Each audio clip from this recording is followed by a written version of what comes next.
And we're back, and I will say there are many teams that I cannot wait for them to clean up their routines.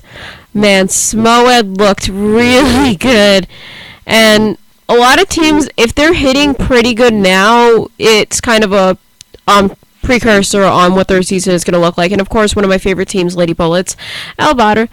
Elbot is maybe one of the most well-known phrases in the cheer world. It's Lady Bullets or die, which is kind of their motto, and they had I really enjoyed what I was watching there. As you saw, if you're watching live, you saw me kind of looking at my phone. I was watching these routines, and Mike, I cannot wait for this season. I can't wait for competition. I can't wait to watch more showcases, and I'm extremely excited to see where all of this goes for this season, because as Worlds last year showed, anything can happen.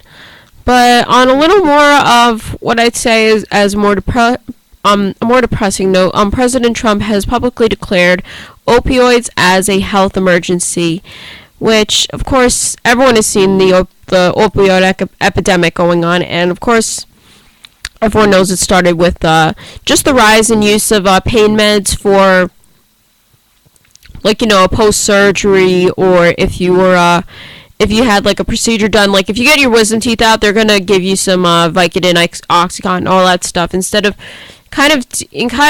dealing with pain, as my mom says, in Costa Rica, we don't get our wisdom teeth out. We just take aspirin for a week and we're done with it. But people do get their wisdom teeth out. I don't care if you do or not. But of course, after that procedure, you will usually get prescribed Oxycontin, Vicodin, the whole laundry list of pain meds, and once you get through those and your prescription ends, you're like, oh, I'm gonna miss this feeling. So that's when people turn to heroin, which according to most statistics, it's very, very cheap to buy, and it's widely available.